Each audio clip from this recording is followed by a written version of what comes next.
coñecemos, Sí, Miguel? bastante, bastante. Sí. Non sei cantos anos podemos calculalo. Eu debía de ter... Non Eu botes son contas, discípula non de botes Miguel, contas. con gran honor. Foi un mestre Con gran para placer. min e eu creo que para todos os que fomos discípulos del. E a verdade é que... Pero foi un pouco rara, porque eu non escomecei a tese con Miguel dende o Sí, é principio, verdad, sí. sino que foi así un pouco pola retambufa, non, Miguel? Sí, non Xa sei... levaba un par de anos no instituto, Sí. e como, bueno, por estrategia, se se pode chamar así, querían que se fixera unha tese en microbioloxía, Sí, foi unha cousa pois, aí, bueno, pois dende as persoas que dirixían naquel momento decidiron que Miguel formara parte da miña tese, non? Realmente non foi algo planexado, sino que... pero ligamos dunha maneira tan... Pero ligamos dende o primeiro, a verdade, foi un acerto total, Sí, sí ou a non, verdade que Miguel? sí. Eu levo no CSIC dende o 93, é dicir, 30 anos. Xa cheguei aquí despois de rematar a carreira en Santiago, e nada, fixen a miña tese e despois xa saquei a praza e xa me quedei aquí. E Miguel, Pois, bueno, pois... igual, pero 20 anos máis por atrasos, claro. Sí. No... A ver, ti levas xubilado dende que ano, Miguel? Dende o 10? Desde o 14. Que che levou, Miguel, a dedicarte á ciencia? E despois, como chegaches ao CSIC? Quer dicir, hai algo na túa vida que ti identifiques como que espertou en ti algunha vocación científica, ou simplemente fuches ti mesmo, ou... Isto é algo persoal, non sei se queres contalo ou non. Sí, non teño problema. Eu podía falar agora de vocacións e tal, pero eu nunca creí nas vocacións. Non? Entón, non, a miña chegada á ciencia foi completamente oportunista. Eu, cando acabei a carreira, o que tiña pensado, que era unha das salidas daquel tempo, era preparar unhas oposicións para ensino secundario. E entonces, de entrada, para ter algo de pasta, pois metínme a traballar nun colexio privado de Madrid, que estaba cerca da miña casa. Era un sitio horrible, pero bueno. Ahora, como nos últimos anos da carreira estableceramos contacto co Instituto de Química Orgánica, dende a Cátedra de Bioquímica estableceramos contacto. Dende o departamento, era como un departamento. Sí. A cátedra eran como os departamentos. Eran os departamentos, sí. Sí, de feito xa se chamaba departamentos daquela. De Bioquímica, pois éramos en contacto con xente de Química Orgánica. Cando acabamos, estábamos ali traballando, bueno, medio facendo traballos menos que de tesina aínda, pero bueno, como unhas prácticas de laboratorio un pouco máis avanzadas. Pero estabas na carreira nese momento. Estaba na carreira, sí. Pero ao acabar, coñecíanos a amiga, Pepe Franco, que tamén estivo aquí despois, e propuxeronnos que pidíramos unha das becas que se chamaban do PFPI, que nacían en aquel momento, as becas do PFPI, do Plan de Formación de Personal Investigador. Do Ministerio, do Ministerio. As becas que había antes daquela eran do PIO, que eran 3.000 pelas ao mes. Eran moi pouco atractivas e eu non o tiña pensado pedir ninguén. Pero de repente as do PIO, as do PFPI foron de 10.000. E entonces era un salto cuantitativo. E estábamos falando de que ano, Miguel? Importante, isto no 1968-69. Entón, eu pedina por a ver se caía, deronma, e entonces, pois, deronme un tema de tese e empecé a fazer a tese. Caí na investigación por iso. É dicir, foi unha oportunidade. Foi un problema de oportunismo. Acepto que haxa xente que teña vocacións definidas, pero eu estou completamente convencido de que se me meto en calquera outro tema, houbera tido o mesmo interese que no que me metín. Que non fora a ciencia. Que non fora a ciencia, sí. E química orgánica pola oportunidade tamén? No, bueno, a mí dentro da bioloxía sempre me gustou. Eu sempre teño moito respeto pola bioloxía de bota, pero eu sempre fui máis de bata. Eu tamén. Claro, entonces a min gustame máis o laboratorio máis que outro. Máis que o campo. Claro, máis que o campo. E dentro desto, eu veía que a bioloxía necesitaba, naquel momento, eu veía que tiña pouca componente das ciencias, digamos, duras. Química, física, matemáticas. As básicas. Claro, as ciencias básicas eu creo que a bioloxía naturalista daquel tempo tiña pouco.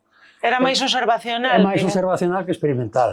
Bueno, probablemente naceu aí, non? Non, iso está claro. Por iso digo que eu teño moito respeto pola bioloxía de bota. pero a mí vábame máis a outra. E cando se me presentou a posibilidade de química orgánica e de facer asignaturas de doutoramento, por exemplo, como relacións de estrutura química e actividade biolóxica, ou métodos espectroscópicos en química orgánica e tal, eso para min era unha cousa máis interesante que as asignaturas de doutoramento se me ofrecían en biolóxicas. E entonces, cando foi química orgánica, pois fui moi a gusto a química orgánica. E despois viñeches para Vigo, no 76, e en Vigo, precisamente. no 76, e que atopaches, Miguel? En Vigo foi como entrar no túnel do tempo. Para atrás. Para atrás. Vamos a ver, este era un instituto, un pouco fastidiado de decirlo, pero vamos a ver, isto aquí estaba feito a que circulara a publicidade política por encima dos laboratorios e tal. Era un momento claro. De cambio político que aquí non se vivía. Aquí traíancho así, ocultamente. De medo. Logo aquí había, pois, 4 departamentos que herméticos, é dicir... Non había interrelación. Non había interrelación. Interrelación epistémica ninguna. E a persoal, fría. Claramente o hexemónico deste instituto era a pesca. Sí, claramente. É dicir, cando se cambiou... Vamos a ver, bueno, pero sin embargo... de investigacións mariñas cando son director, Sí, sí. Volvamos, que a mí me interesa resaltar a túa liña no instituto, porque aínda está presente. Iso creo que é importante.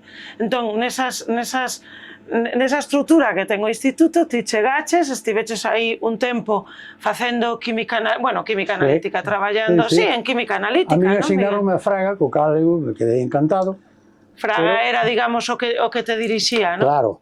Pero eu o que facía ali era un cromatografista de gases. Que aí, fíxate ti, que agora xa é distinto. Agora os científicos titulares, que ti xa o eras, teñen moitísima máis autonomía. Antes había como estrutura dentro do centro, que non sei se se pode chamar algo de política científica ou non. Claro que sí. Tan necesaria e tan escasa nos centros. Entonces, nese momento, despois, chegou un momento que Pepe Franco se foi, non? Foi así? Sí, pero se foi moito máis adiante, xa. Pepe Franco marchouse moito máis adiante. Antes de que empezaras ti a liña? Sí.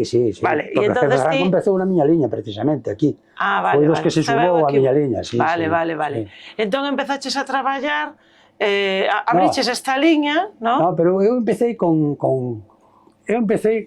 chamaranme aquí. Vamos, deron o traslado porque eu sabía cromatografía de gases como o Pepe Franco, e entón era un analista de cromatografía de gases, e que o que tiña que facer era estos microcontaminantes no mar galego. Entonces, eso, pues, asignaronme a Fraga.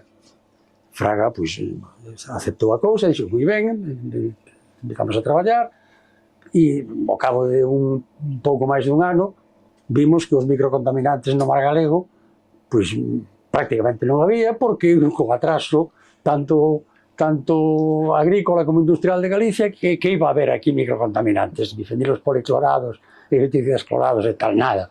Entonces era unha ridiculez. E eu dixen a Fraga, isto non ten interese ningún. En cambio aquí temos cocedeiros, conserveiras, asteleiros, farilleiras que están botando todos os residuos ás rías con toda liberalidade. Por que non se fala un pouco, por que non se traballa nesto? E aí comezou a macrocontaminación. E díxome Fraga, tes razón. Porque dos proxectos que ti levaches a cabo, Miguel, algún que che quedara máis na cabeza por calquera das razóns?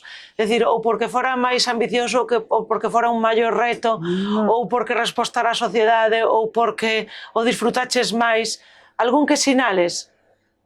Non, máis que proxectos, a mí gústame unha liña exactamente, o sea, a ver... É que a min concretar en proxectos tamén, eu estou de acordo contigo. E logo, dentro de proxectos, pois, fitos concretos. Aí está. E eses fitos concretos normalmente sempre era cando algún fenómeno biolóxico podíamos encaixar nunha ecuación, nun modelo matemático. Eso era o gustazo.